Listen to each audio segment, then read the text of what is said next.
critical thinking. Sige, pag-usapan natin yan in today's video. Ano? So actually, yung critical thinking, marami siyang definition. Merong philosophical definition, merong psychological definition.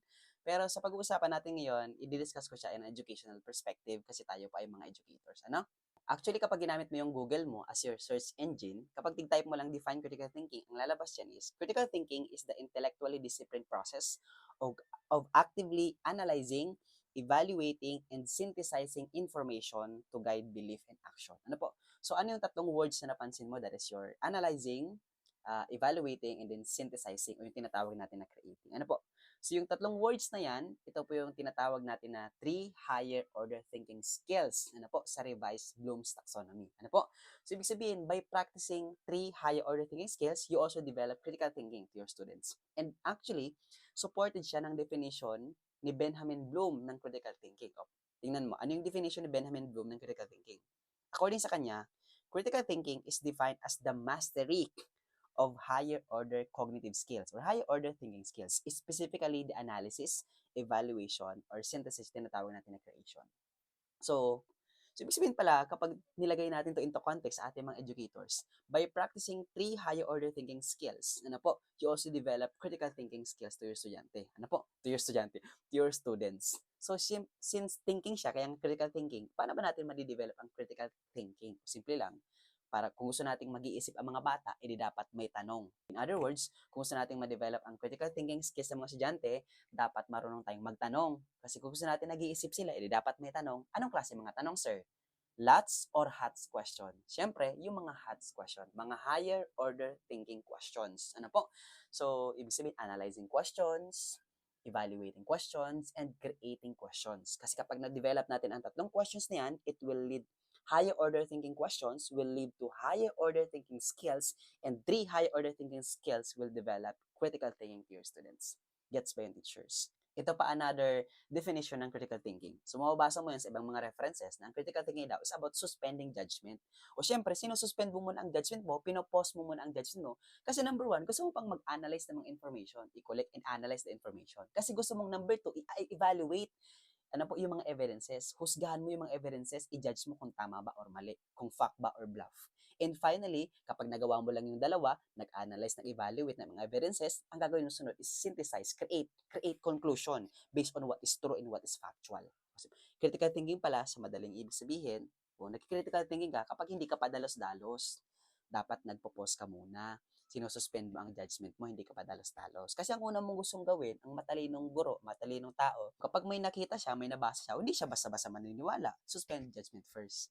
Kasi gusto mong mag-gather ng mga information. I-analyze mo mga information, i-breakdown mo, from general, i-breakdown mo. Tapos, saka mo palang i-evaluate yung mga evidences kung tama ba or mali. Tama? O, kung valid ba or reliable ba siya. Ano po? And finally, pag nagawa mo yung dalawa, saka ka palang mag-create or magsisynthesize ng conclusion based sa mga napag-aralan mo or mga nakuha mo mga ebidensya. Ang tawag doon ay critical thinking. Kaya nga, think before you click. Gets? That is critical thinking. O sige, magbigay tayo ng real-life examples kung paano mo gagawin ng critical thinking sa mga estudyante mo. Ano?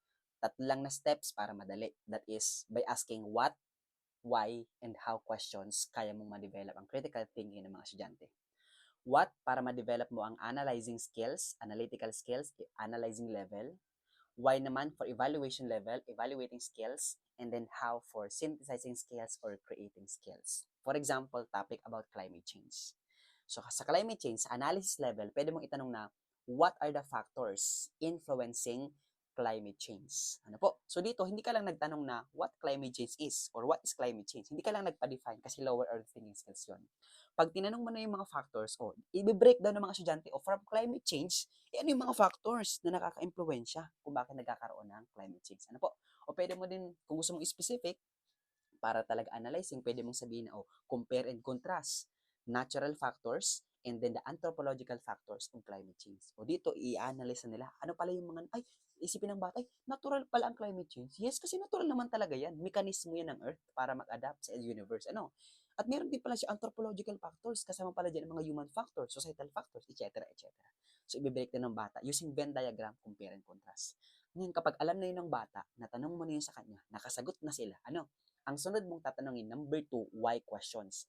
Why questions to develop evaluating skills, evaluation level ng mga estudyante. Ang tatanong mo dyan ganito, ang tatanong mo dyan ay, as a student, why is it that is important for you to study climate change? O dito, evaluation level na, kasi nasa level ng mga estudyante. Huhusgan nila, ay, kailangan ko ba talagang pag-aralan ng climate change? May magagawa ba ito sa akin? Importante ba ito sa akin? Yan. Dine-develop mo na ngayon ang evaluating skills ng mga estudyante. Ano? On the frame, na reference point niya ang sarili niya mismo. Ano po?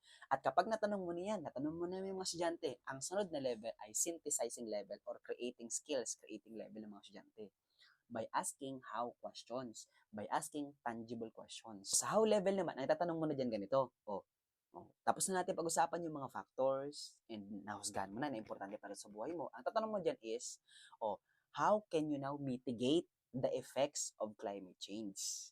Yan. Paano mo ngayon i-mitigate yung effects ng climate change? Kasi climate change will always be there. Natural yan. Mekanismo yan ng Earth. Ano po? Kaya lang dahil sa mga kagagawa ng mga tao, kagagawa natin, mas napapabilis natin yung pagbabago ng klima. Ano? O paano mo ngayon i-mitigate effects? O by asking how questions, nag-iisip ngayon ng mga estudyante, ano na yung gagawin niya, real life na gagawin niya. Mag-create siya ngayon, anong gagawin niya o na cognitive level. O see, anong ginawa ko? By asking 3 higher order thinking questions, you develop the 3 higher order thinking skills of the students. And by developing the 3 higher order thinking skills of the students, you also develop the power of critical thinking.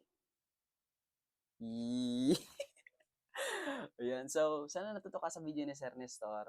Sobrang hirap ng critical thinking, kasi bagi ako din. So, paragi ko din yung pinapractice sa mga estudyante ko. Ang hirap talaga.